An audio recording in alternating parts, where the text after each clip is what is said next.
I'm going to call to order this meeting of Nashua City Planning Board, the meeting of February 15th, 2018. Mr. Weber, can you make the roll? Yes. Mayor Donches, Mike Peterson, Present.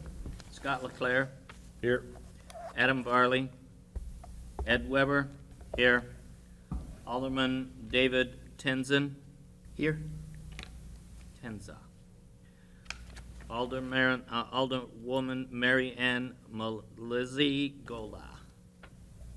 Steve Ducrane. Present. Dan Kelly. Here. David Rombins. Here. Jerry Rapucci. Here. Maggie Harper. Here. Okay, we've got one active member not here, so Ms. Harper, you'll go ahead and participate in discussion and voting. Thank you. So we have in front of us the minutes from the February 1st, 2018 meeting. Has anybody had a chance to take a look at those and want to make a motion to amend or approve, anything like that? Moving seconds. So we have a motion from Mr. Robbins to accept as written. Any second? Second. Second from Mr. Kelly. Any discussion? All those in favor? Aye. Opposed? None? Any abstentions? Oh, okay. So that motion passes. Let's move on to communications. We don't have any this evening. Okay, that's quick then. Report of chairman and committee liaison, Ed? I have none. Dan? Yes, relative to the Capital Improvement Committee, all the organizations have been heard. I'm in the process of assimilating all that information and writing my letter to the board with their recommendations. Okay, great. Anybody have any questions for Dan or Ed? Okay, I'll now, gonna move the meeting into the public hearing. I'm gonna go ahead and read the procedure of the public hearing for those in the audience. So the procedure of the meeting and hearings are gonna be as follows. After legal notice of each conditional special use permit, site plan or subdivision plan is read by me, the board will determine first if the application is complete and ready to take jurisdiction. Public hearing will begin at the time the applicant or representative will be given time to present an overview and description of their project. They'll speak to whether or not they agree with the recommended staff stipulations, and the board will then have an opportunity to ask relevant follow-up questions of the applicant or staff. I'll then ask for testimony from the audience. First, I'll ask for anyone wishing to speak in opposition or concern to the plan may speak. If you decide to come forward, please come up to the microphone and state your name and address for the record. This is a time for you to express your concerns or ask any questions that you might have regarding the plan. Next, I'll ask for if there's anyone wishing to speak in favor of the plan. Then the board will go ahead and ask any relevant follow-up questions from the applicant. The applicant will then come back up and be given a chance to a rebuttal period, at which time they can respond to any of the concerns that may have been expressed again by the board or by public testimony. Then I'll have one more round where I'll ask from anybody from the audience to respond to any of those items brought forth by the applicant during the rebuttal period. I'll just ask for one person to do that though. So if there are multiple people that want to speak, you can get together and come back up for that last discussion. After that's been completed, I'll close the public hearing and the board will resume the public meeting, at which time we'll deliberate and vote on the application before us. A couple items, we ask that everyone keep their remarks to the subject at hand and not to repeat what's already been said. We definitely want to be fair to everybody and make the best possible decision based on the testimony and considering all applicable approval criteria we have from the Nashua revised ordinances for conditional special use permits, site plans, and subdivisions. Thank everybody for their courteous attention and ask that if you have a cell phone right now that maybe turn it off or silence it. Okay? So I'll go down through the list. Old business site plans, case number 1. That case is tabled to an uncertain date when the abutters will be re-notified. New business subdivision plan, case number 2. Janet R. George's and Groton Road Trust, application and acceptance of proposed lot line relocation and two-lot subdivision. Property is located at 67 and 61 Groton Road. That's zoned R40 and it's in Ward 5. Do I have a motion? Anybody had a chance to review the application? And anybody want to make a motion whether it's ready to be, it's complete and ready for us to take jurisdiction? I so move. All right, we have a motion from Mr. Kelly. Any second? Second from Mr. Peterson. Any discussion? All those in favor? Aye. Opposed? None. Any abstentions? None. Okay, I'd ask the applicant to come forward, state your name and address, and present the subdivision plan. Mr. Chairman, members of the board, my name is Mike Pluff. I'm a land surveyor with Fieldstone Land Consultants, located at 206 Elm Street in Milford, New Hampshire. Here tonight to represent Dana and Janet R. Georges, who are the applicants of a lot line adjustment and subdivision for tax map lot D-134, located at 67 Groton Road, and lot D-323, located at 61 Groton Road. The purpose of this application is to adjust a common line between D-134 and D-323 by adding parcel A to D-323, then subsequently subdividing D-134 into two lots. Prior to the application, lot D-134 was 4.9 acres, and lot D-323 was 1.6 acres. After the proposed lot line revision and subdivision, lot D-134 will become 2.6 acres, and D-323 will become 1.95 acres, with a new lot D-623, which will consist of 2 acres and 155 feet of frontage. Zoning for the entire site is R40. Minimum lot size is 40,000 square feet with 120 feet of frontage. Building setbacks are 40 feet front, 25 feet side, and 50 feet rear.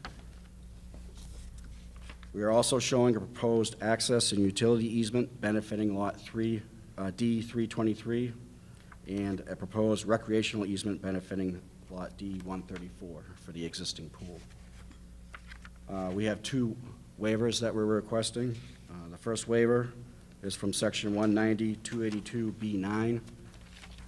It's for physical features on site and within 1,000 feet of the subdivision. We show physical features roughly 250 feet all around the site.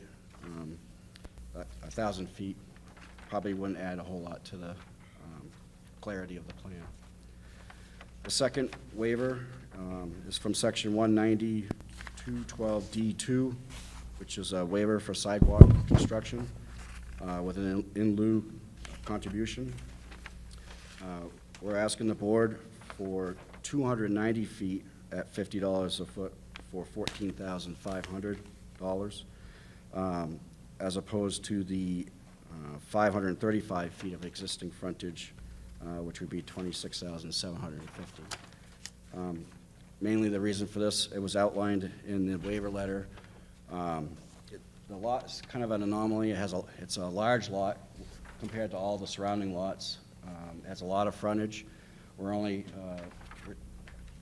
subdividing one lot off. The remaining lot's not going to be subdividable again. So we're just asking for that waiver with those conditions.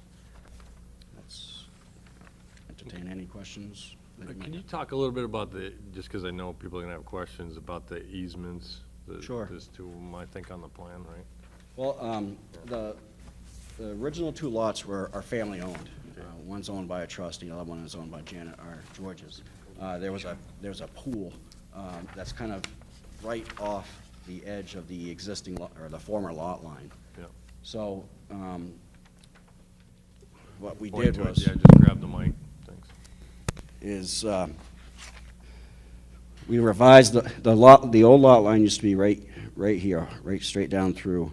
There's a pool right here which was shared by this lot and this lot, all of the same family. We're revising the lot line to come over to this blue line right here and jog over and go down so that the pool will be wholly and completely on Lot 323. There's a recreational easement so that Lot D-134 will have benefit of the pool. And I'm sure it'll be exclusive to the family, so if they ever sell, then that will go away.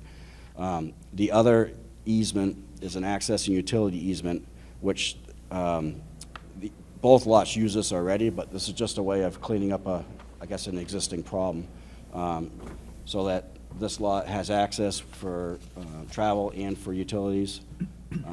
This lot will have access to the pool in the recreational area. Okay. And the drive that is in the easements, that's already there? That's right? there, it's all existing. That's all existing, okay. We're not proposing any changes here. Okay. And can you explain the basis for your 290-foot calculation? Like, Well, how do you come up with a number? Well, what I did was, there is an existing sidewalk across the street right now. So I took a distance from where I would extend that out perpendicular to the road, and then from that point easterly down, that's how I came up with the frontage. I was trying to be fair, equitable. It is an awful lot of frontage, 535 feet.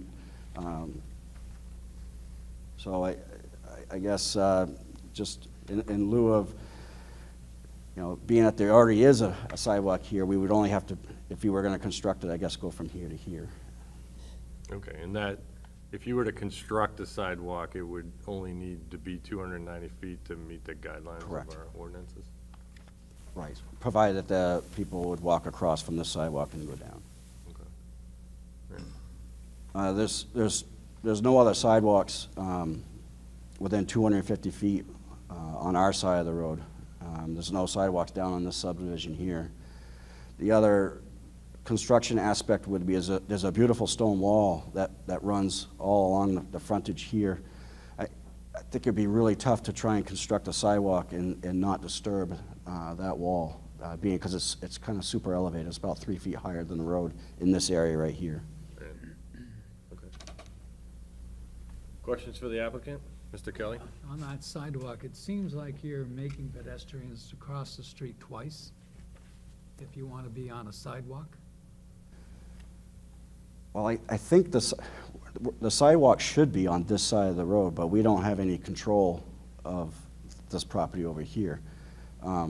There is no sidewalk on our side of the road.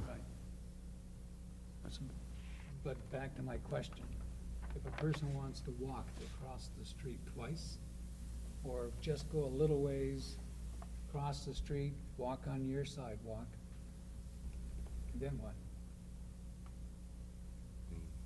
You're left to your own They don't have devices, a I guess. sidewalk. There's They don't no have a other sidewalk. Be on the other side of the street. Yeah, Yeah. that means you gotta cross the street again. Well, they don't have any There's none on sidewalks. the other side. On their side, there's no sidewalks at all. At the present time. At the present time, yeah. Okay. Does that clear it for you, Dan, or you see Yeah, that? Okay. that's fine. I don't agree with it, but I understand it. Okay. Mr. Peterson? Will the new houses have rights to the existing swimming pool? No. That way you can avoid the converting into a public pool No. as recommended by the health department. It will not be a public pool. Okay? Other questions for the applicant? Mr. Dupree? Could you show me where the wells are? I saw one location. Each of these lots will have a separate well? Sure. Actually, the existing well for the existing house is right here. This lot will actually tie into city water, or Pennachuck water. Okay. But it will have on-site septic. And the third house, is that supported by wells? This is all existing. Existing well, existing septic. They share that one well? There's another well right here, between the two buildings. I think you indicated where the septic is gonna be on the new lot, right? Yep. 4K areas right here with a test pit. You're constructing a infiltration basin. It appears that it's gonna be like 6 inches deep. Is that what it is? I believe so.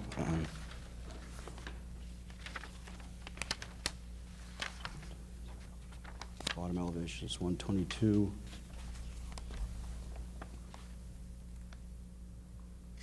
Yes, it's 0.5, 6 inches. Do you think that's not too shallow? Is that gonna function?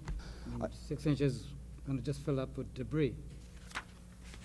I think it goes into this first forebay here, and then it goes into this, the second part, which is a foot. It's a foot deep. I saw the spillway at 22.5, and the bottom is 22, so that's what Right. told me So, it's only 6 inches. No, From As long as they're the- comfortable it's gonna work. Yeah, the engineers, they designed it, and they said, you know, meets the regulations. Would you be able to talk about the side distance plan that you have in the packet? There's a side distance profile. Yep. Can you speak to that?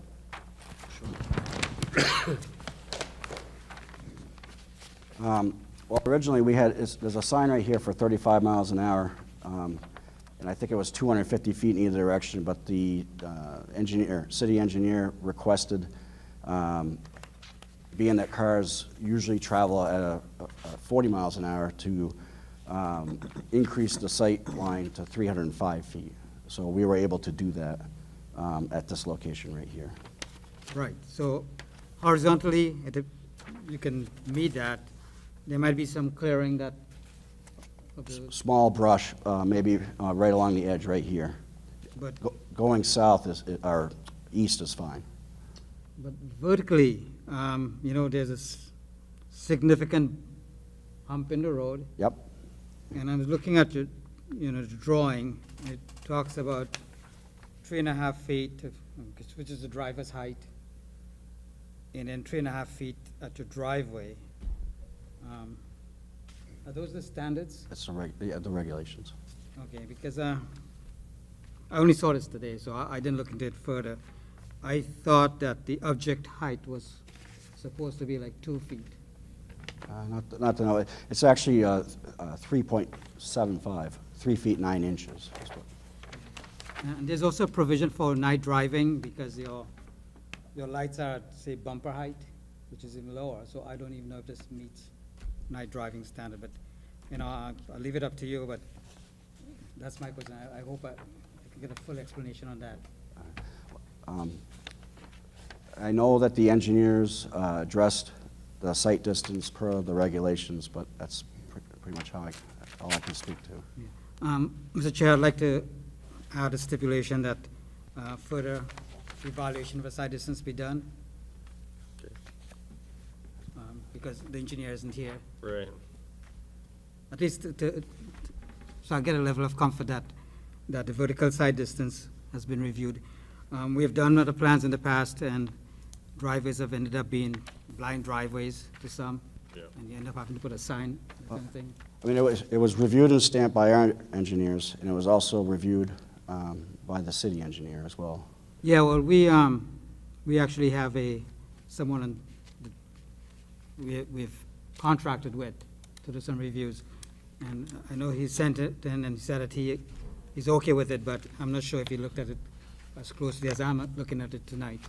I just wanted to have a second look at it, at least your engineer to send in an explanation Okay. that it does meet, the AASHTO standards or federal highway standards or whatever standard he's using. Okay. Okay? Ed? Unfortunately, your engineer isn't here, and I see that you're gonna be using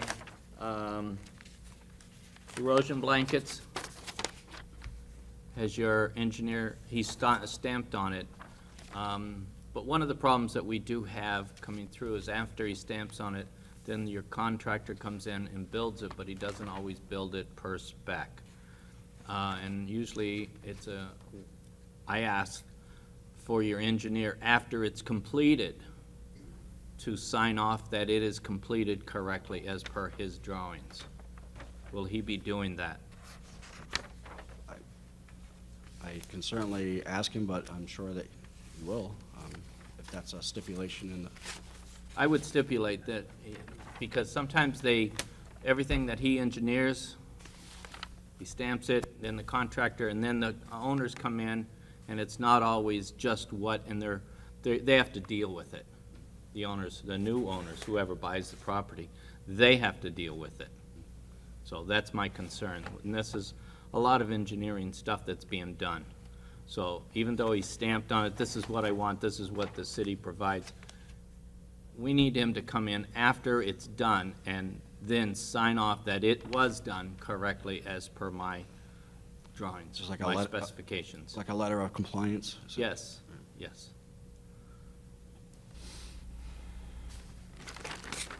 And I think we do need to put that down as a stipulation. Thank you. Mr. Rapucci?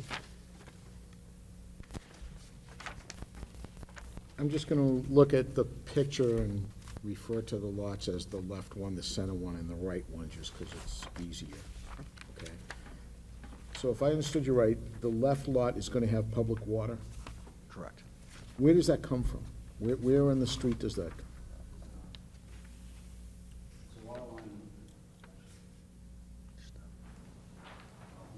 There's an existing water line coming down the street right now. There's a gate valve right here, and there's a. Oh, Want to oh, grab your mic? Mike, Yeah. Sorry. Sorry about that. There's an existing water line running east down Groton Road. There's a gate valve right here, and there's a stub. It ends just about right there. We're proposing to tap into the stub right here. Okay, and this is more just for my education more than it is, or to confirm what I think I know. If they were to continue and put public water into the other two lots that presently run off the wells, would that have to be done in the roadway, or can that be done while you're doing this construction now? In other words, can the line be tapped where it's tapped, and you set up a provision to put public water on the other two lots? Or if they decide down the road their wells fail or whatever, and they need to tie in to the public water, would they have to dig up Groton Road and run that line down Groton Road? I don't think so. I think what could happen is if you did tie these two lots in, you'd have to have an easement across this lot in order to get here and then to get here. But I'd have to ask. Anybody put any thought into that?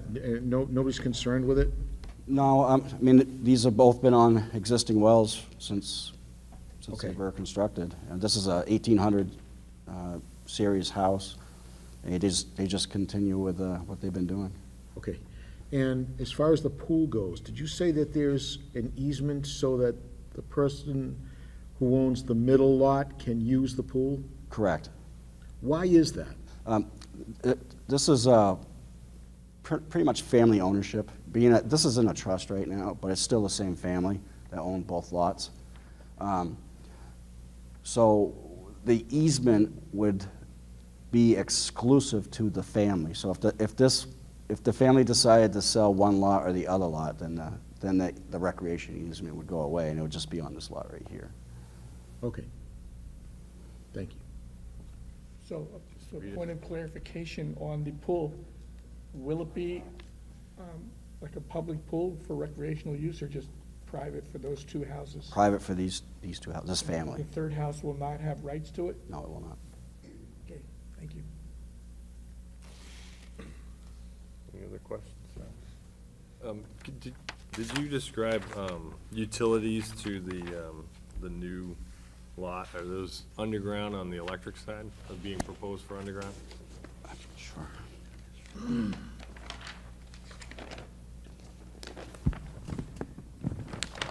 Electrical utility? Okay, so there's an existing pole right here Yep. It's gonna go overhead across Groton Road to a new pole right there, and then it's gonna go underground along the edge of the proposed driveway. Okay. But on the lot, it's all underground? Oh, yes. Okay. Okay. Any other questions for the applicant? From the board? No? Any questions for staff? No? Okay. All right, thanks. At this time, I'd ask, is there anybody in the audience that wishes to speak in concern for the plan? Just come on up and give your name and address and let us know what your questions are. My name is Jeff Stuffelbeam. I live at 75 Groton Road. I'm representing Deborah Packenham. He's the owner of 75 Groton Road. The reason we're up here tonight is, number one, Well, Mike, sorry. Thanks.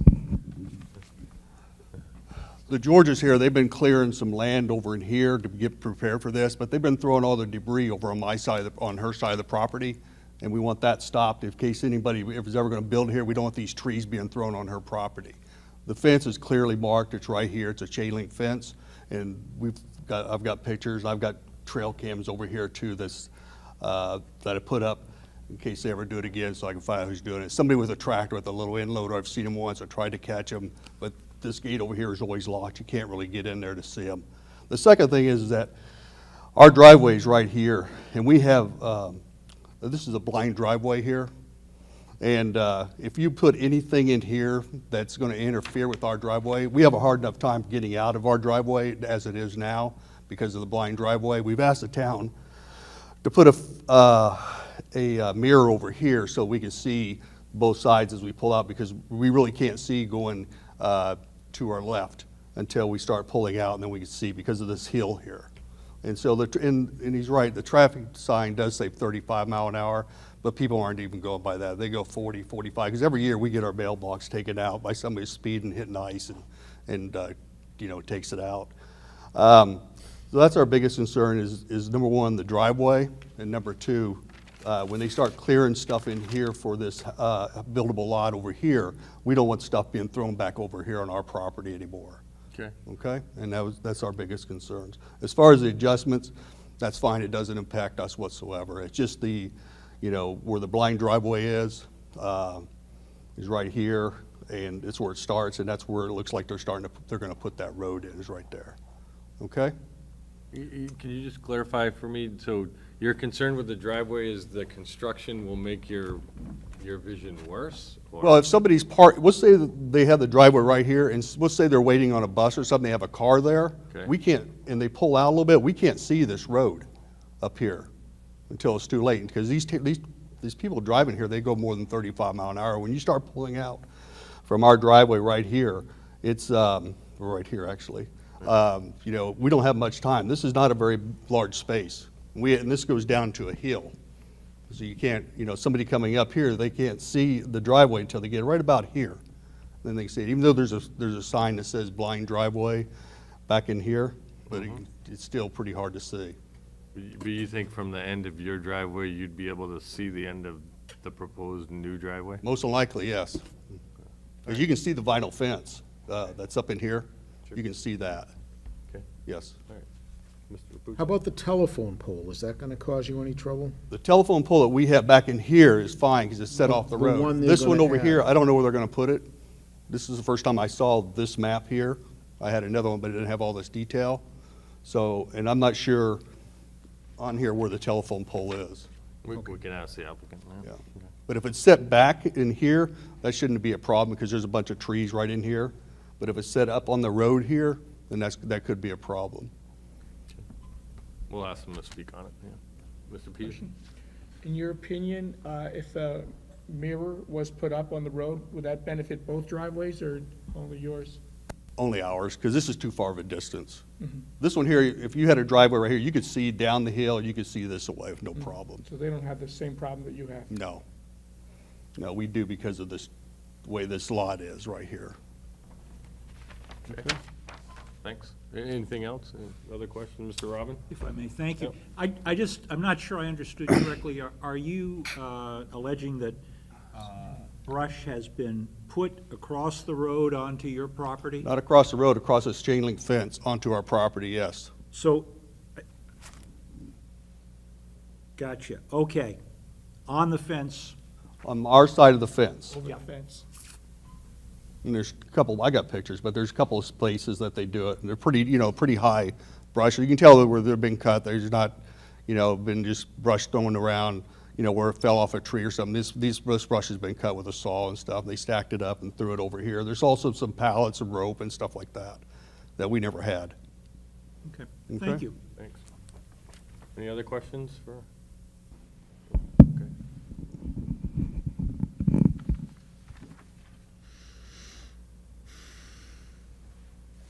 I'll ask at this time, is there anybody wishing to speak in favor of the plan? Hearing none, I'll ask the applicant to come up and maybe address, so it seemed like there was a couple, well, primarily two issues, the debris and the, the potential for additional concerns with seeing from their driveway. So, Sure, certainly, I was unaware of the brush being put over the line, but I will certainly contact my client and let him know the concerns of this gentleman here, and make sure it doesn't happen again. The proposed utility pole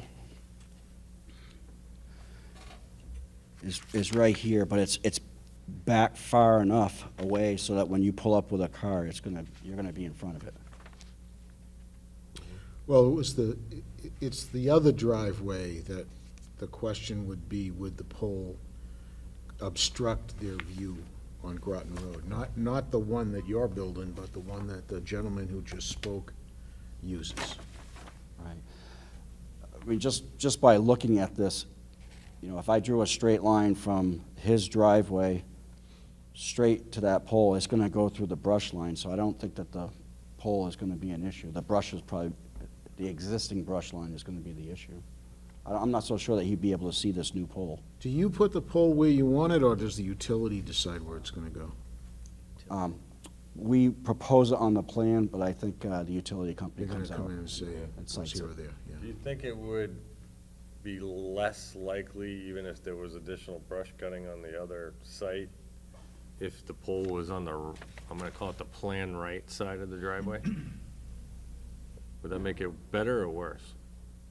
I don't think it would much matter, I guess. I mean, it's going to the pole and then it's going down Right. underground from there, so you could probably go either side. The only thing is the water.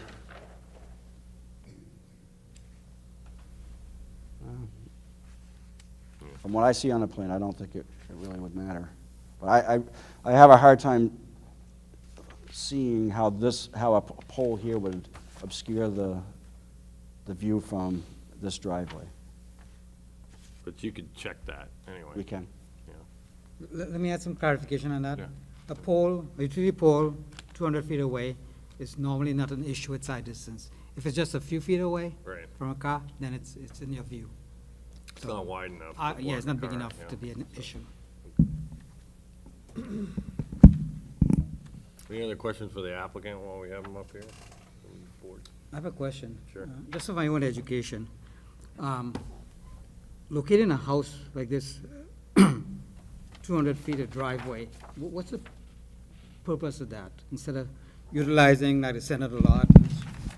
It's basically to get it off the front of the road, and the contours kind of go up, it kind of sits up higher. It's just better location. So it ended up with the foundation being within the 75-foot well radius. So I don't know if that's a detrimental thing? No, this lot could sign a well release, but this is a potential house location. It doesn't have to go, I mean, it could move this way a little bit, move this, We just wanted to prove that we could get the house located here. Okay, all right. Thank you. Thanks. So I'll ask at this time, and there's only one member of the public here. I'll give you an opportunity to come back up and maybe address if your questions have been answered, or you still have some, so. I just want to make one. Wait till you get up there, yeah. Yeah, give your name and address I just want to again. make one comment. There is a sign there that says blind driveway. If that pole is where that sign is, that's going to impede in our driveway, the way that we see the traffic. If it was set back 4 or 5 feet back, it wouldn't bother us. Yeah. You'd be able to see. But where that sign is, when you pull out of our driveway, you can see that sign, okay? Even though it's facing the other way, you still see the pole. So if you have a telephone pole that's 8 to 10 inches round, then it's going to impede what we can see coming out of our driveway. All right, we'll That's the only thing talk I'd to the like to applicant say. about it. I mean, I'm sure they'd be happy to make sure they put it in the best location for that, so. Sure. But we'll make sure we ask them Okay, one more thank you. time. Okay. Can you just address the poll, the applicant, one more time? Do you have any issue with just going out there, checking that? No, and we can certainly do making that. sure you align the poll recommendation, because there's a utility that's gonna put it in. Right. With, the next drive sightline, best you can. Yep. Get it out of there on sightline. Anybody else have anything else? No? Okay. All right, hearing nothing further here, I'd like to go ahead and close the public hearing and move into the public meeting. So, you guys have heard everything. Seemed like there are a couple things to talk about. Sidewalks. Steve brought up maybe someone stipulating that they should take a relook at the vertical site distance to make sure it meets all requirements. And then Ed, you brought up something about, maybe wanting a post-construction engineering Right, review checkoff, so. yeah. Question about that. Let's start with Jerry, what do you got? Well, about that, is this the same issue that we had previously, where the presentation from the engineer on the previous case was that that's not a requirement, and that it's a great burden for the engineer to have to monitor the work and monitor the work? Well, he becomes like a clerk of the works, right? He has to watch everything if he's gonna sign off on the project that he's doing, that's being done, that he engineered. And wasn't that the major point of the last time we dealt with this, where the presentation was, it's not a requirement of the city could make it a requirement if they wanted to, but they don't. And that would add a very large burden on the engineer to have to do that. Mr. Ducrain, I think that, in that case, when I was saying, well, if somebody has to do it, and we can't make the engineer do it, the city should do it, and I think that Mr. Ducrain was making the point that that's a big thing. It's not a little thing, and it takes a lot of time, and it's not something we can just throw on the city and say, you have to do this now. Is this the same situation, or is this different? It's basically a situation where the city engineer cannot take care of this. This happens all the time in construction, all the time. That when you have concrete work done, you have an independent engineering outfit come in and make core test. They take the concrete, if they did let's say concrete, they're pouring a concrete slab. They take the concrete and they put cylinders in and they send that out for testing. That's independent, and then that's verified that it's compliance with what the city or the architect has said. Most engineers do have, for this kind of work, they do have a private company come in and do this. But what happens when we don't have this happening, it gets stamped, the contractor builds it, he builds it whatever way he feels is the least or easiest way. Now, it's on him, but 10 years down the road, something happens to that embankment, and it washes away. Who's gonna do it? Nothing. So this way, it's at least we're protecting the new owner from having to deal with problems that is really expensive for him to do.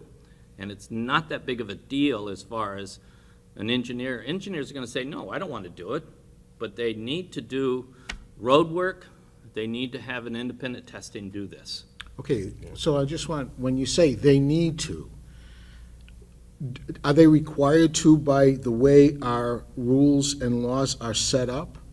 Or are they not? Because my recollection of this was that the pushback on that was, the city could make that a requirement up front if they wanted to do so. They didn't, therefore the engineering company that's doing this work hasn't built that cost into what they're charging to do their work.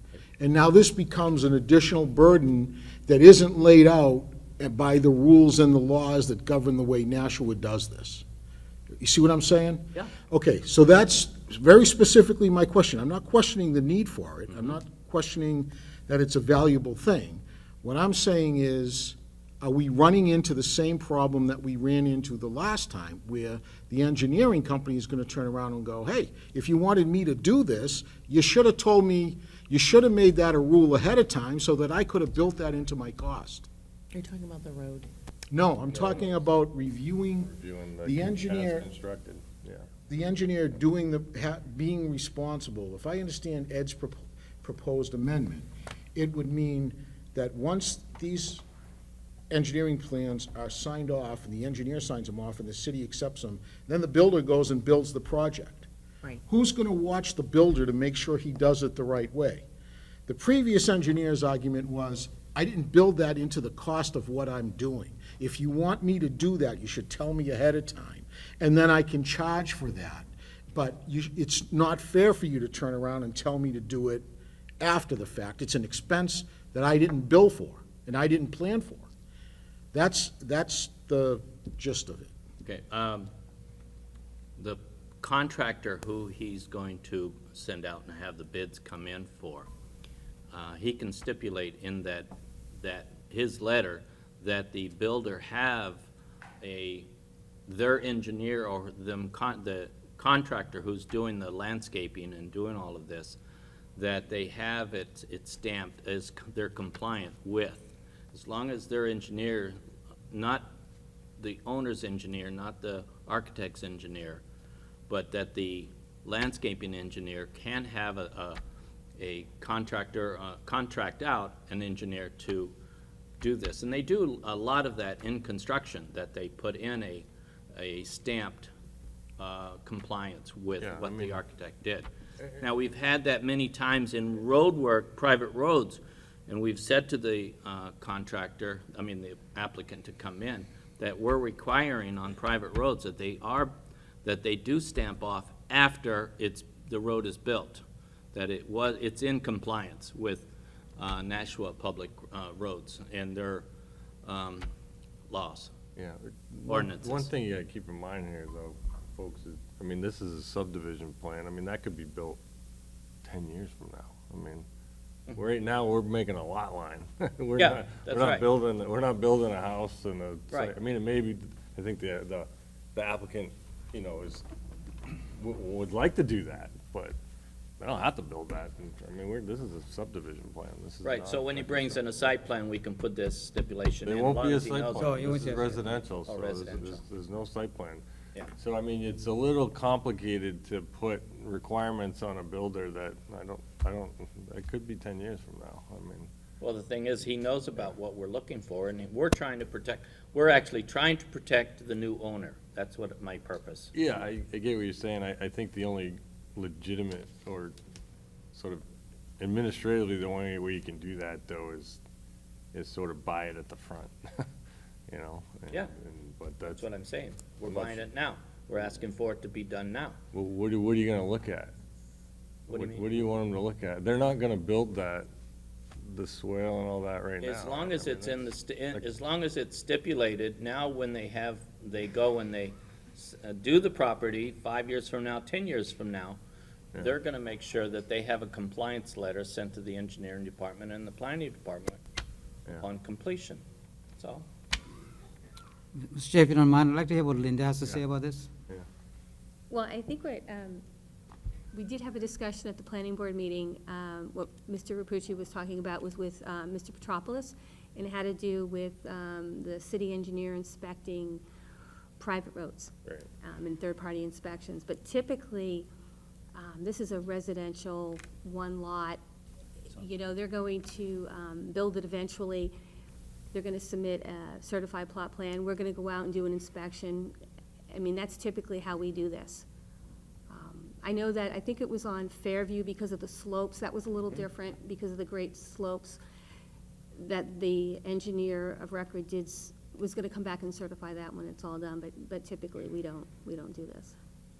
Yeah, and I don't know how you transfer the compliance from one engineer to another either. That's really not very, Can I put this in perspective? pretty complicated to say, well, this guy designed it, but down the road you want somebody else to come, you know, sign Well, off on who I'm looking compliance. for to put the compliance is the landscaper who's doing this.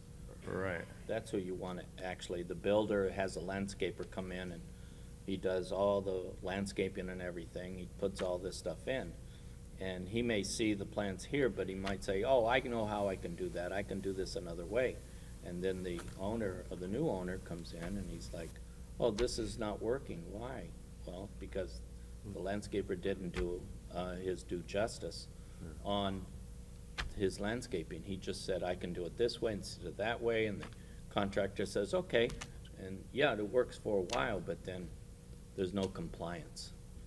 So let me see if I can walk through this. Whether it's applied to two-lot subdivision or some bigger plan, we all need to know that the work's being done per some standard, some acceptable standard. When it comes to work within the right-of-way, Public Works, under my department, has the jurisdiction, so we inspect sidewalks, driveways, sewers, that kind of thing. And we do a pretty good job at making sure that they follow the standards. When it comes to the building itself, the building department downstairs, they do a pretty good job. There are some pieces of the building that they don't have expertise in, and they may ask that some outside person, for instance, if there's a wall, a big wall, and they don't have the expertise, they ask that an engineer stamp the plan for that wall. Right, a retaining wall. A retaining wall, Yeah, let's sure. say. There are some pieces within the private site that it's kind of like no man's land, and I know Linda and their staff, they go out, but they don't have the expertise. And that's probably where Mr. Weber is coming from. You do see shoddy construction, and you do see there's no control, and there are problems. And so, but it's still the responsibility of the city to make sure that construction is done per a standard, so we don't have impacts to the right-of-way, to the neighbors, what have you. So I think what he's asking is a good thing. I don't think he's asking that the responsibility transfer to the design engineer. What the designer's done is a good job, and he could walk away. It's in the owner's hand, the builder's hand. How do we get that builder to build it correctly? And asking that the contractor get someone to certify that it's done properly and it's not short, it's not, something that's unacceptable. I think that's a good idea, and you can stipulate that. The problems that we've been having with these single lots, now we divide this thing into two lots, and it may not get built for 5 years, 10 years. They come in and they don't get the review like a typical site plan does. And we do have a lot of these single lots coming in after the fact, leftover lots from a big subdivision. And they were sometimes, I wouldn't say it for this one, but for a lot of big subdivisions, those lots, the reason why those lots have been left over is because they weren't buildable at the time. But there's a need for these, so they find a way to come in and but very poor driveways, difficult to do a sewer connection and so on. So I understand, and I agree with Mr. Weber, if he has recognized that this is a problem, we can put a condition that someone, the contractor, certify that it is done in an acceptable way. And it does put that burden on them, but it does also end up being a better product. Yeah, I think that makes some sense to me. I think you gotta be really clear if you're gonna put a stipulation on who you're talking about, though. You mentioned the engineer, I'm not sure that's manageable. If you mean the builder who builds out that lot, yeah, that's probably reasonable, But I think you should, so Steve, what's your recommendation on, like, do you have a recommended language for a stipulation like that? I think Mr. Weber actually. Yeah, just from the, instead of saying from the engineer, from the contractor. The landscape, or just the contractor, not the engineering from this person, because it does put a lot of burden on the this contract, the architects, who's doing it right now, the applicant, their engineer stamping. He's 10 years down the road, he may not even be in business. You know, So do you hopefully he mean- would be. So instead of the compliance from the contracting engineer, Yeah, I think you gotta be even more specific, though. I mean, it's not the carpenter, it's not the electrician. Who is it? Is it site? It's a site work, engineer, right? site work engineer. Okay, yeah. I mean, I think you just gotta be specific, because you're kind of blanketing a lot of people when you use. They could a sell the lot. Contractor, somebody. So you're saying, yeah, and I'll let you guys make the stipulation, but I'd ask that you be specific to who Well, let me put in the, say putting what this I, on. what I, Yeah, just for- throw it so out that there, we the, can not talk that about I'm gonna be doing it, but who's gonna make her of a letter of compliance from the site work engineer after work is completed is sent to the engineering department and planning board. Maybe just the engineering department is fine, but You want site work engineer, there may not Site be. work May not be an engineer, right? site work contractor. Well, I have a question regarding that. Yeah. Does the term site refer to commercial work and subdivision refer to home building? No, I Site think work site is home building contractor is still. pretty Same thing. clear. Yep, you know, same, yeah. same thing. I mean, that's the one moving the dirt around, Okay. yeah. Mr. Robbins? Thank you, Mr. Chairman. I'm listening with interest, and as a layperson, I'm not at all sure that I understand the value of all of this or the necessity. But I am listening with interest. And what I do take away from this is it seems as though there are some complexities here that deserve a lot of thought and investigation and a lot more information before I would feel comfortable in saying that we ought to do this here or that there.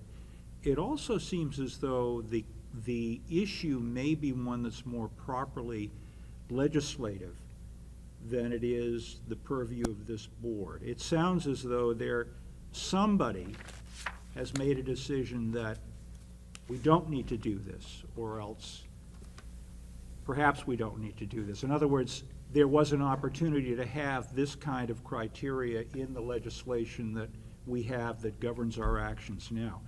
We are tremendously fortunate to have our very own legislator sitting on the board, who is listening carefully to this, and I'm sure will go back and at the proper time raise the issue if he believes it's important enough to raise with his colleagues on the Board of Aldermen. To wrap this up, I would not be at all comfortable on having something added. Notwithstanding that, it may be a wonderful idea. It may be a tremendous idea, and it may be the way to go, but it does seem as though we need more information, more input, and more discussion before we jump into this on any one particular case. We certainly could put it as a discussion item for another meeting. You know, we have that opportunity to do that. Ms. Harper? I'm sorry, I didn't hear everything the staff said earlier, but there is or there is not a precedence for requiring this. We don't typically require it, but, I mean, if it's something the board wants to add, you know, we can certainly add it.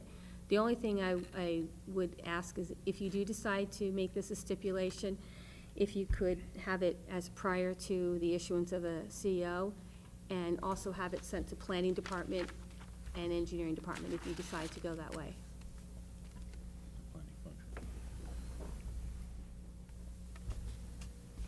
Mr. Chair. Mr. Kelly? Number 7 says, prior to the issuance of a building permit, a pre-construction meeting shall be held. Isn't that the time to bring it up? And isn't that law and process already in place? Well, when we have our pre-construction meeting, we do go over all these things during that meeting, and that's before construction even begins. Yeah, Yeah, that's the time to put it in, I think. right. Make that a stipulation at the meeting. This is what you'll do. No, Not the right time. no. No, I'm gonna not- say, they've approved it out it. Already approved it. Mr. Rapucci? Yeah, I don't know, it seems to me we're making it more complex than it really ought to be. right. Right. The idea that something gets built in a shoddy way and gets left there, and some property owner or some buyer is now a victim of that, that leaves the impression that there isn't a mechanism in place right now to make sure that doesn't happen. And I believe there is, because there doesn't have to be a review of this after this is done, but this builder needs to pull permits, and his work needs to be inspected by the city. Maybe not by Steve's department, but there are people responsible to make sure that that work is done correctly right now. If they find it's not done correctly, and if they want to turn around and say, I can't be confident this is right, you need to, Mr. Builder, you need to go get this certified that it was done correctly. I'm not sure it was, and I'm not issuing a CO, a certificate of occupancy. It seems like that's the way it would work, and as long as that's done right, it would work. Yeah, but I think what the issue is, Mr. Chair, he doesn't know he's supposed to be looking for this problem. Who does it? Building inspector, or whoever it Well, is that maybe- signs off. Well, doesn't that seem to be, maybe that's a separate issue? Steve, does jurisdiction of the building inspector, is that just vertical structure? Yeah, they essentially within the walls of the building. It's Plumbing, kind of electrical. It's kind of a gap. That has nothing to do with landscape. It's No. kind of a gap. I mean, it's unfortunate, but, I mean, in bigger development, you know, I mean, I'm an engineer, Steve's an engineer. You know, we all have to do affidavits of our work. We monitor the construction, we do all that. That's very common, bigger work, but it doesn't happen at this level. You know, and there's no construction administration that's part of the contract with the engineer. Because it's expensive. I mean, like 20% of my fee is that end of the business, you know, and it's, you know, that's a lot for a homeowner. Yeah, usually engineering departments want their engineers just as-built. This is how we built it. This is our as-built. Now, there's plumbing, electrical. Yeah. They do check for underground utilities, underground water, sewer. Those are inspected. Yeah, but the dirt's not really. But, for- well, it's not just dirt, it's engineered, it's engineered landscape. And there isn't an expenditure for the city building department to take on that. They don't have a fee to do that. So what they ask for usually in major building is having a compliance, that this was built. Somebody signs off, an engineer, maybe not the engineer that's here, the engineering department, but a contracted, engineered, force that's from the builder, that I've built this, and the contractor who does it. Now, I plan on going down and asking the building department, because this is a problem. This seems to be, it's If not a it's- problem, but Just let me, so I can understand what you're saying, because I still can't follow what you're saying. And I don't want to be argumentative, I just want to understand what the issue is. What's being built that's not the structure? What is it that's going to be built on this property that isn't part of the structure? It's like The- the grading oh, and look on the back page. Yeah. Back page here, one of the last pages. it is. On this simple one is that there is a erosion blanket insulation that has, and then there's a way to build it correctly, but he might decide, that contractor may decide, gee, I'm just gonna do it this way, I'm just gonna throw rock down there, stone down there, and that's how I'll take care of this problem. Now, he may be building a better way, but there's no statement from him, the site work person, the guy that's doing the grade all, and he's grading and stuff like that, that has he done it correctly, engineered correctly? It might be some guy that just said, gee, I think I'll build it this way. Now, he might do a good job, but he's not doing it per spec, and it might do something to his property or somebody else's property. And so if you don't put in some kind of a engineered check or compliance, then you have a problem. A neighbor may have a problem 5 years down the road, then now this guy has to pay for because that contractor, the site work contractor, didn't do his job right. And that's all I'm asking, that on these kind of situations, that the contractor does have show a letter of compliance, so at least down the road, they can say, one, they're gonna be better protected. The new homeowner is gonna be protected from lawsuit. Okay, so I think we're kind of diving away from the applicant here a little bit, so I'd like to, one of the things I think if you want to put that stipulation in, I think you should just say if you want it. We can certainly discuss, see how many people think that's a good idea and put it in or not put it in, so have we can one get final done. comment. Yeah, Mr. Kelly? When you say compliance, you're asking them to be compliant with this document? With Because that's what- all we see. Yeah, with what we don't see everything that the engineering. I understand, but Yeah, I'm but saying he's only is gonna be this- compliant with what the engineer has stated, the engineer that the architect engineered out. The architect had the engineer come through and made these plans, and they go before and get approved. Now, just that they're gonna be compliant with that drawing. Why is that our problem? This is all we have in front of us, and if that's what you want us to be compliant with, then that makes sense. If you're asking us to approve something that hasn't been done yet. Oh, no, I'm saying. Yeah, it hasn't. This is the only thing that's been done.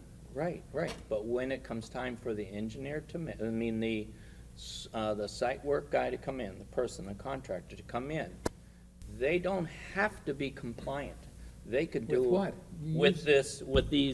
With these drawings, engineered drawings. But where you're taking us is if they aren't, then we have some authority, some right, Not us, the owner has protection, is what they're getting. The owner's gonna get protection. I think we're getting in the weeds here, frankly. Well, I think it's a good discussion, but I don't want to. We don't have to put it in. I'm not saying I'll go and I'll talk to the building long-term department and see discussion what they about think about it. These ideas with, in the midst of an applicant thing. I think we should decide on this plan right here, do we want it or not? Yeah. Make the motion, have a discussion or not.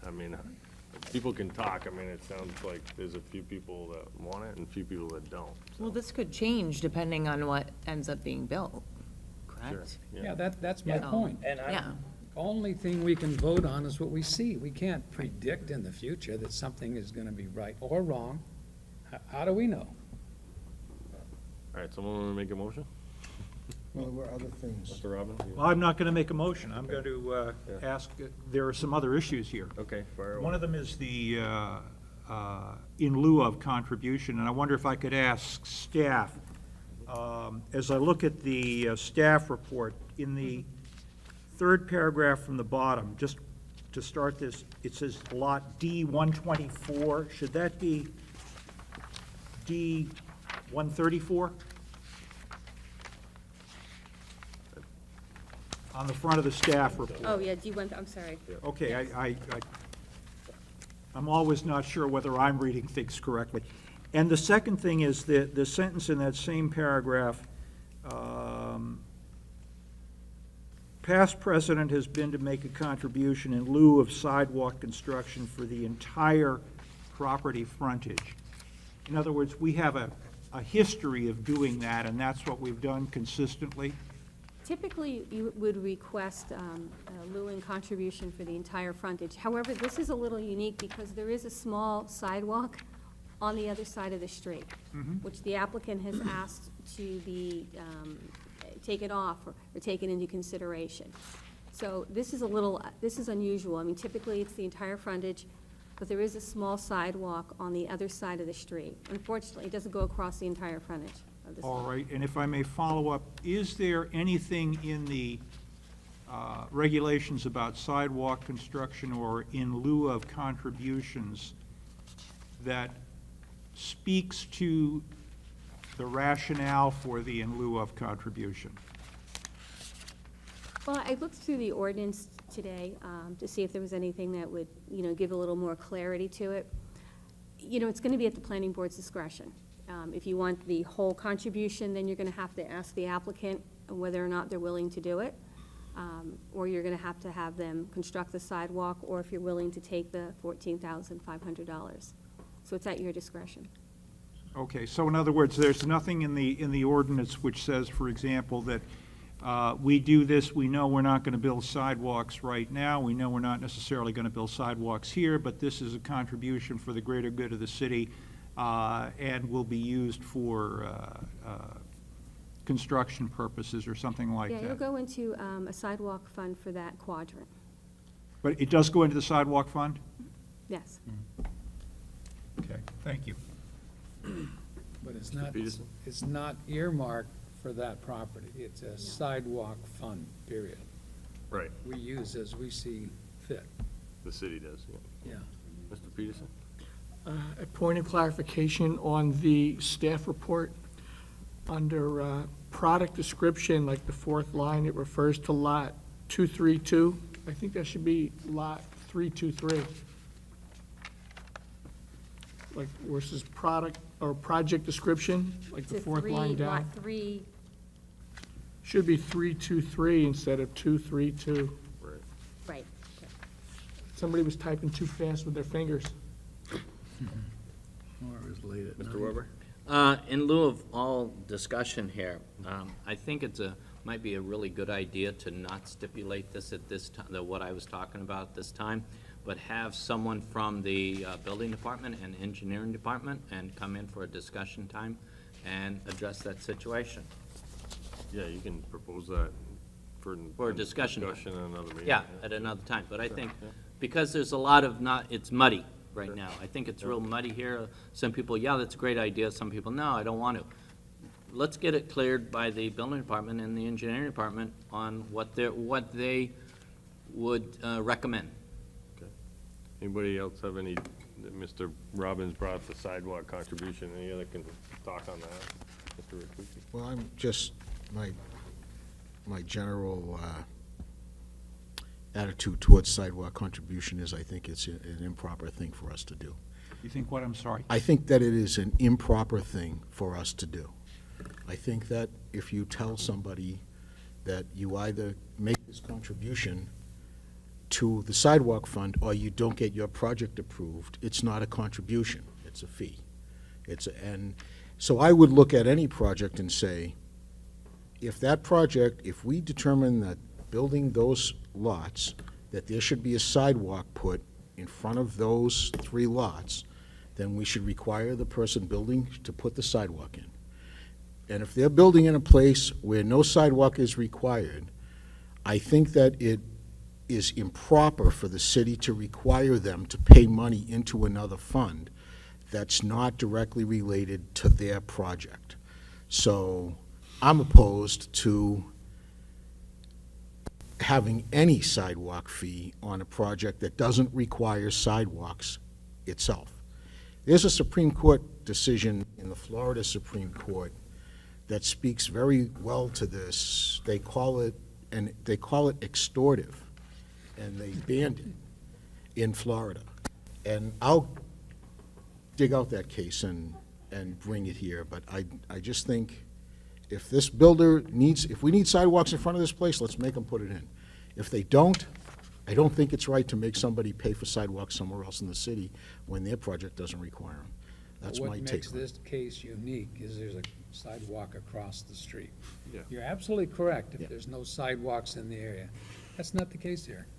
Well, then we should make them build sidewalks in front of their whole, if we think sidewalks are important for this project, let's make them put sidewalks in. If we don't, why make them pay money for something that's not related to their project? That's my position. I'm not necessarily trying to sway anybody, but I just don't think that it's the right thing to do. Yeah, I mean, I think the intent, though, Jerry, is, there is useful, the sidewalks across the street are useful, and potentially the city could use that money to help fund that.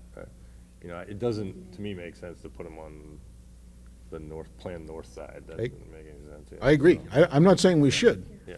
I'm just saying, if we don't think they belong there, Yeah. why are we making them pay for it? I mean, at this point, they've made offered the contribution, so. Because they know they're not gonna get approved if they don't. Ed? We have a lot. That's not true. Jerry, It means they we don't have a build lot it. of impact fees. The city has a lot of impact fees, and that's how we pay for stuff instead of raising your taxes. We have impact fees that go directly to help out the city to build sidewalks where they're feasible. We have complexes, that townhouses and all kinds of things that have impact fees, and they help us build or repair schools. And otherwise, if we don't have the impact fees, your taxes are gonna go up. This is a way, But those fees are set by the legislative branch of the city. yes. And We're not we're not I that. know that, but I'm just saying, if you don't have these impact fees, taxes are gonna go up.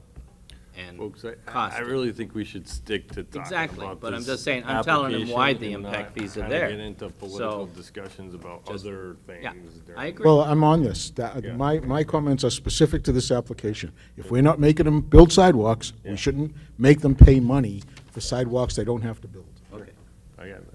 Anybody else have any questions, thoughts? The Yeah. in lieu fee is contained in our land use ordinance. It is. That's been set by legislation. Okay. I'm not gonna we don't wanna get Oh, no, into you meant it. I dispute just, it. I said what I think. No, you talked about that, Yeah. the Right. impact fee is set, this is also set by our legislative board. Okay. Okay. Any other discussion? If we want to make a motion, I'd remind, there was a stipulation about the engineer re-reviewing the vertical site distance analysis. Want to make a motion?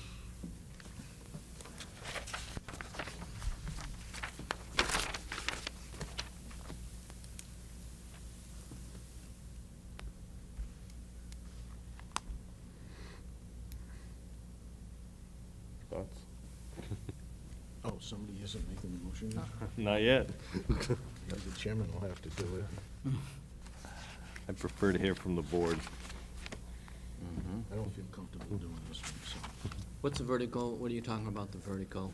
Vertical site distance For drivers on the road. analysis. Oh, yeah. Yeah. Do you need me to vertical. explain quickly why, what I'm talking about? Correct the neighbor. Yeah, you can. yeah, Okay, go ahead. so, so there's a bump in Gorton Road, right? Yeah. And it adds to the side distance issue the neighbor has. And there's a question about whether this new driveway will have that issue. Horizontally, they'll be okay with some clearing of the roadside bushes and so on. Vertically, this bump could be a problem. You're using a design speed of 40 miles an hour, which requires a side distance of 305 feet. Now, how vertical side distance is defined is that the driver's eye should be able to see an object 305 feet away. So your object now is at the driveway, right? A driver traveling at 40 miles an hour needs to see that object. My question is what's the height of that object? The the engineer for the applicant used 3.75 feet. I'm not sure that's the right number, and that's why I'm asking that they take another look at it, just to send me an explanation saying that we've looked at it, we applied the normal standards in evaluating this. That's all I'm asking for. You mean it's not the right number for this specific property? Yes. Or in general? Well, in general, the 3.75 feet as the object height. Right, if it's lower, theoretically, the hill could cut the view. you know, so. Can we just say the applicant will check the vertical distance and send report to engineering department? Vertical site sight of line. distance. Vertical site, Yeah, but Sight line. Is receiving that information contingent on our approval? Where's this going? I think he wants to see that it's been accurately calculated. Yeah, but is that, what are we voting on then? yeah. It's a It's a it's a stipulation for him stipulation to that recheck it. they check it prior to the plan being signed. Yeah, and that's, yeah, because right now they're using 3'9". That's what we have on our plans. We don't know, we're not I don't confident that's question the that. right number. What I'm questioning is what are we voting on if we're making that a stipulation? Well, if it is the right number, then it's fine. We want to make sure it's the right number, the 3'9". Okay, and if it isn't, they come back to us with a new plan? No, they got to use the right line. To the engineering department. It would mean they might have to clear a little more or something. Clear more, move the driveway so that you Yeah. achieve the right number. Okay. So I won't delay our vote. No. Yep. Where they're bringing public water onto one of the lots, do we have any interest in whether or not they continue that to the other two lots, or do we not care about that? None of our business is my attitude. Well, I think you could always connect in the right-of-way, right? The side of the road. Okay. You know, you can connect, because you'll have to be able to shut off that lateral, and you could come in the right-of-way. But it doesn't impact this application. I think making them get an easement is a little onerous. You could do the connection in the right-of-way once it's on the other side of the street, right? Okay. Yeah. Okay? Does anybody want to make one? You can. Okay. Make a motion, new business, number 2, subdivision plan. Owners, Janet R. George and Groton Road Trust, 6761 Groton Road. Finding that the plan meets NRO 138G with one waiver request for 190-282B9, which requires existing conditions, is granted. Finding the waiver will not be contrary to the spirit and intent of the regulation. Number 2, request for a waiver 190-212A1, which requires sidewalks, is granted, and finding the waiver will not be contrary to the spirit and intent of the regulation. The applicant agrees to make a contribution of $14,500 in lieu of the sidewalk construction pursuant to 190-212D2. Payment will be made prior to recording the plan.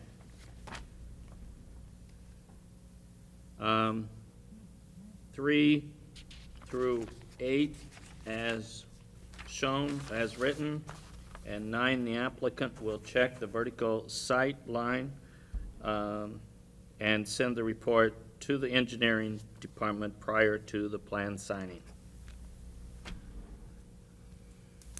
Okay, so we have a motion from Mr. Weber with the two, a motion to approve with the 2 waivers being is granted and will not be contrary, the 14,500 sidewalk in lieu contribution, and a 9th stipulation regarding the engineer relook at the site, vertical site distance calculations and submit additional information to the city for review. Do I have a second on that? Second. Second from Mr. Peterson. Any further discussion? Is Mr. it- Robbins? I plan to vote no on this, and the reason I plan to vote no is that I don't believe we have enough information or have had enough discussion on this to determine whether or not the $14,500 fee is appropriate based on the regulations for in lieu of contributions, whether the $26,000, $750 fee is appropriate or some other fee is appropriate. And I don't believe that actually moving forward on this without addressing that issue, because I think what we're doing is we're on the brink of really shattering a precedent here in the way we do this. And I would really like to have more opportunity to discuss that. So respectfully, I plan to vote no on this.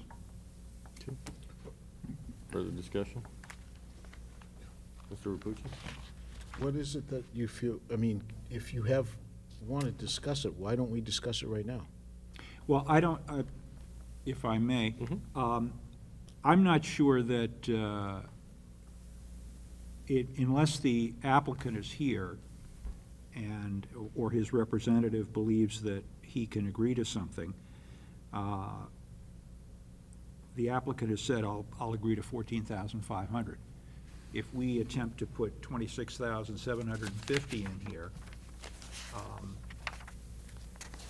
the applicant may or may not agree to it. In other words, and also, do we want to, that's one piece of it. The second piece of it is, I think there's a very interesting question that's been raised, and one that's material.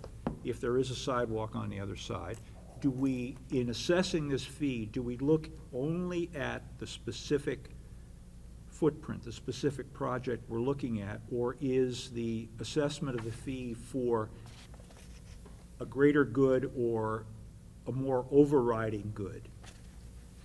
And if we only look at the footprint, then I would agree with what Mr. Rapucci said, perhaps we ought to just build the freaking sidewalk. If not, then maybe we ought to talk about this and decide, why did the city put in a provision that there is an in lieu of contribution? Maybe even, is the $50 appropriate per foot?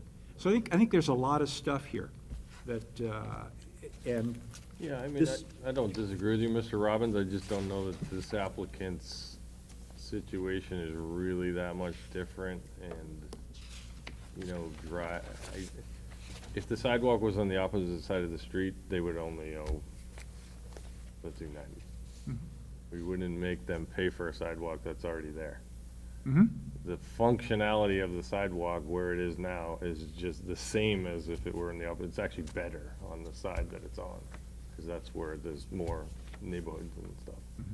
So, and I don't think construction of the sidewalk on that sort of north side is useful. I don't think we'd want them to build a sidewalk there. I mean, you'd be asking for people to go across the street, Dangerous. which is, we'd created probably a situation that's worse than none. So, my 2 cents is, it's a fair assessment. That's just how I'm seeing it, but anybody else can. Yeah, I think Mr. Robbins has raised an issue that we've kicked the can down the road for a long time. Agreed. And this isn't the time to start making policy, but I do suggest that at some point we do, and make a recommendation to the city to change things. But this is not the one to do it on. Noted? Anybody else? The last time I talked about this, I said we don't have a consistent policy in how we do this. And a lot of people kind of didn't concur with that statement. Tonight we hear again, how we've simply done it in the past is like, if the majority of this board wants to go down one way, then even though there might be 1 or 2 people who may have a different opinion, they may vote against it. Someone might think it's extortion, but that's how it normally goes, and it gets passed. Yeah. So this is, once again, this is how it is. You're a real truth teller. Alderman Penza? Mr. Kelly is right. Yeah. We've talked about coming together and figuring out how we apply this thing. Yeah. Well, that's a- If I could just ask, Alderman? historically, the applicants based the figure on $50 per linear foot. It would seem that the $26,750 would be a little around $90 per linear foot to build the sidewalk. Is there a typical amount or figure that the board has used in the past? So let me tell you, that $50 a foot is an old number. We provided that in engineering. It's, I don't know how old it is now, but many, many years. It costs a lot more. Depending on what kind of sidewalk you're building. In an urban area, we spend in excess of $100 a foot. Because when you build a sidewalk, it's not just curb and concrete or curb and, it's retaining walls, all kinds of things, that sometimes drainage. So we can spend in excess of $100 a foot. But we settled on a $50 a foot, thinking that was reasonable, and it's dated. But the $50 a foot is the standard that has been used in the past? It's in the ordinance, actually, yeah. It is listed in our ordinances right now. Yeah, so that to me seems fair, if that's what's been used in the past. If that's what the engineer and the applicant was expecting, it makes sense, the $14,500. But the policy does need to be revisited, but not now. Okay, any other discussions? Yeah, just to be clear, I intend to support this. I'm not, even though I think it's not the right way to do things, I'm not saying let's change the rules for this case. If the will of the board is to have it, I don't want to delay the project for it. Okay. I wouldn't vote against it. Anything else? No? Okay. We have a second, right? Was Mr. Peterson made the? Did I second it? Yeah, I Yes. think he did. Third, Okay, wow. yeah, yeah, right. All right, so all those in favor? Aye. Opposed? One? Nay. Mr. Robbins? Any abstentions? No? Okay, motion passes. Thanks. All right, we're gonna move on to the next item, which is, I gotta find my sheet here. There's a couple of things here. So new business site plans, case number 3. This is for 231 Main Dunstable LLC owner, application and acceptance of proposed one-year extension to site plan amendment to NR 2146 to show proposed 6,300 square foot building addition and to increase the previously approved 3,600 square foot vehicle storage accessory building by 1,200 square feet. Okay, do I have a motion that this plan is ready and for the board to take jurisdiction? So moved. Mr. So Kelly? moved. Second? A second. Second, Ms. Arbor? All those in favor? Aye. Opposed? Unanimous? Okay, thanks.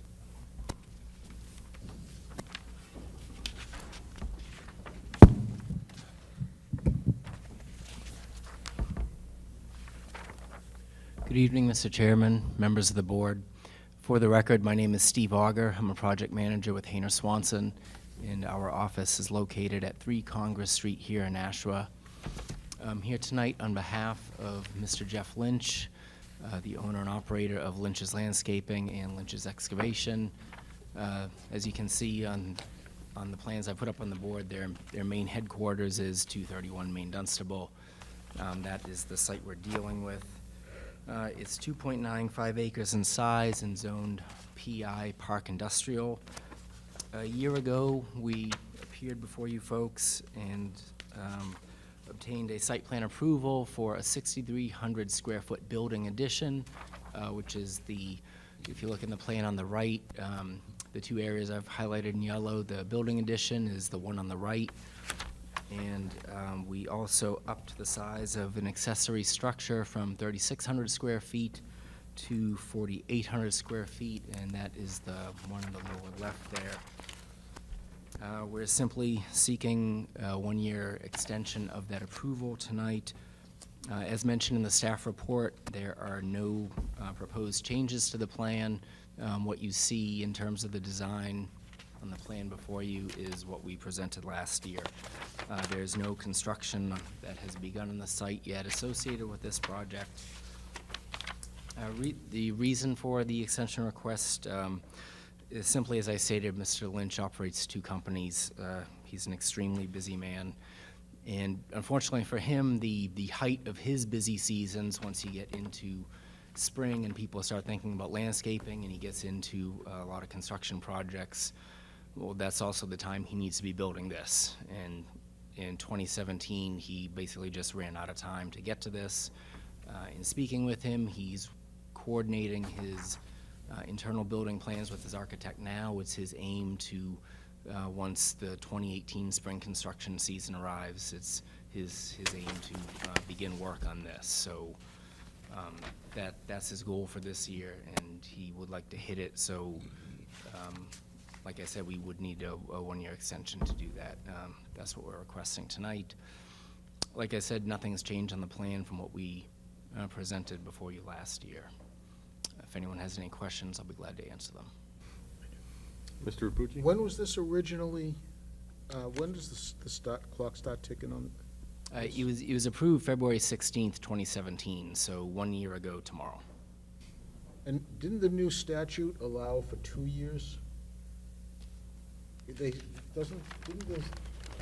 the state statute change so the approvals were good for 2 years? We have in here that it's 1 year. It's 1 year. Where'd you see that? I think it's still our 1-year number right now.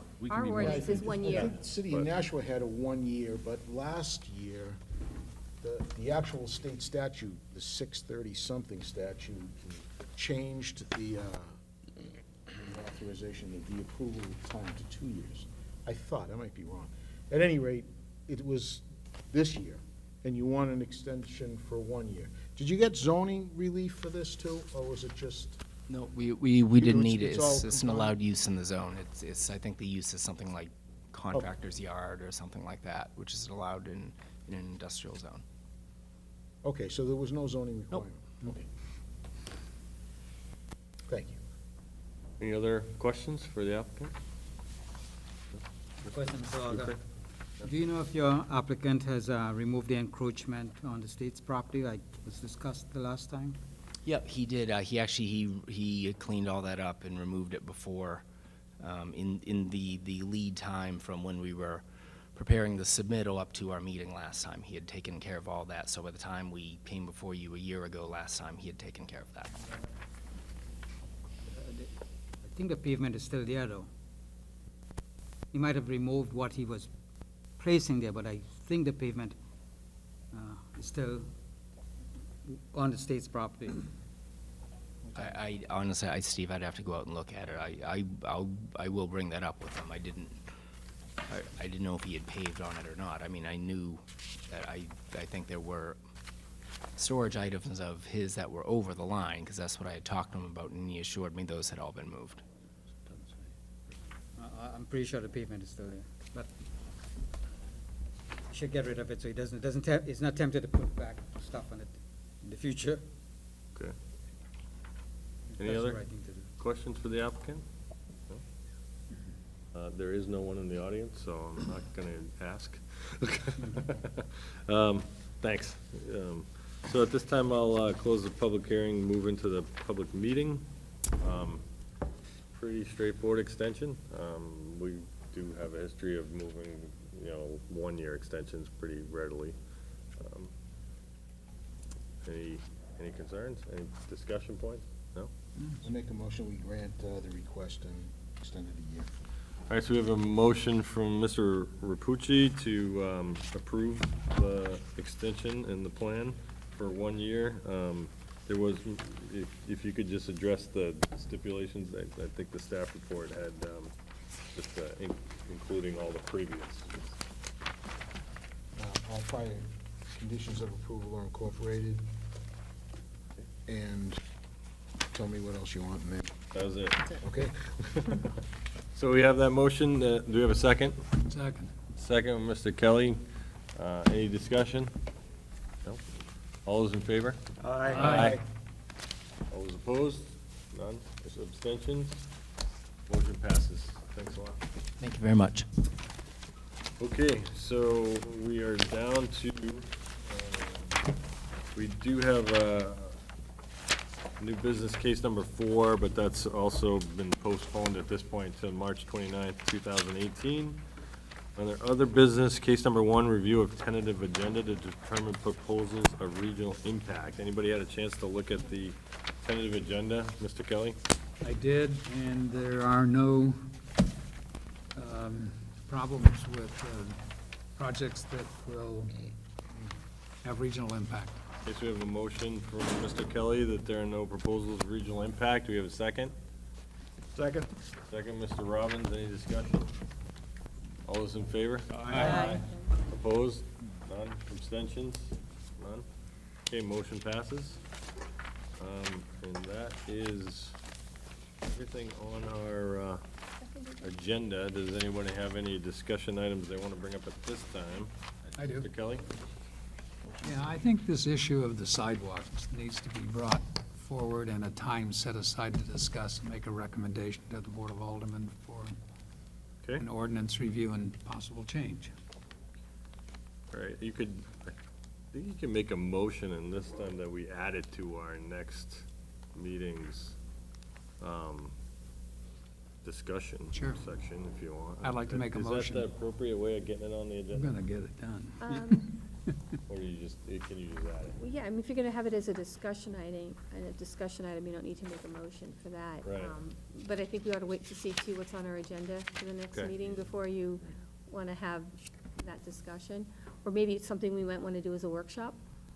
Okay, yeah, we could. Let me good. talk to Oh, the I like planning that. director, and maybe Yeah, we that's a could good either do idea. a workshop on that, or. Workshop. let's see At the what- next meeting or a Sounds different more time? fun. Other At a than different time. Let's just see what's on the agenda for the next meeting. Okay. Okay. Well, I'll take it on my end to talk to planning director and see if that's, like, you know, we can work a time for a workshop. Good, Okay, good. do we need it on the discussion item written in? I don't think we do, no.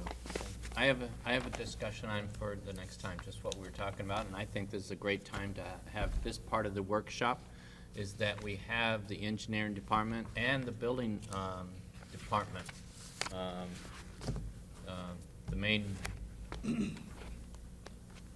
inspector that's in charge of the building department come and address the issues that I talked about tonight. Landscaping on a Residential site work, basically. residential site work that requires an engineer to do the work, and, you know, to have an engineer, anything that's engineered on the plan. How do we go through it? You know, so I'd want to have the building department and the engineering department part of the workshop. I'm not sure those are two different departments. There's There building- is. yeah, One those you have the separate. building department, and Yeah. one you have the engineering department. Okay. All right, I'll talk with the city and see what we can work up there and put it into the mix. Well, I'm just saying a workshop, not. Right, yeah, I mean, I'll talk with the city and see how that works and what we'll plan for, so. yeah. When it comes to that, one thing that I think might be really helpful, that's possible, that city employees can't necessarily give us is the perspective of the professional engineers that we deal with all the time, that deal with other communities. So I think one of the things that is useful is to talk to the licensed professionals in the city, whether they're real estate attorneys or engineers, that deal with other communities, and they deal with other planning boards, and they see the way other communities do things. Because I think sometimes they can turn around and say, you guys could do this a lot better. Here's an example. Okay, like, if you go to Portsmouth does it this way, here's why it's a better way to do it. I'm not sure we're gonna get that if we keep our In our bubble. discussion in our own bubble. Whereas I benefit, having been on land use boards in Nashville for 10 years, I find I learn a lot from those guys. They really understand things in a lot of detail, and they understand how other communities do things. So to me, it might be worth considering to invite them to participate with us and share their perspectives on things. I agree. Just an idea. I agree. That's a great We could invite some of them. Yeah, why don't we have, I'll sit down and talk to Roger, although he is watching this right now. Yeah, I'll talk to And, Roger about we- it, and see what the right approach is. So, Yeah. Yeah, I'll do that. Okay. And we can maybe set up a workshop or some kind of, Yeah, something. Yes, we are live. yeah, Sorry. I'll take, I take it all back. okay, anything else? This may have been brought up before, but how long does old business stay old business? We've had that. I think you We've brought had it up, that, and and Roger was here before, and he said, don't want to talk about it right now. okay. And what I had actually planned to do is talk to council about this, because any one of us can go into and talk with city council, the lawyers, Yeah. and ask that question among them, but we can't, on our own, talk with us about any certain thing. And it's a good idea to go in and talk with the city council. You get a really good, I've done it before, and it's very well worthwhile. Put it on the workshop agenda. And it's gonna be an all-nighter if we keep going. We should probably start earlier, yeah. I put it on the list. Yes, Okay. put that on the list. I put it on the list. Yeah. Anything else? And that would be having our lawyer come in, our city council. Yeah, okay. All right, Mr. Kelly? Mr. Chairman, I'd like to make a motion to adjourn. Okay. Second. We don't need a second on that, right? So, all those in Nope. favor? Aye. Aye. So, meetings is adjourned at 8:40.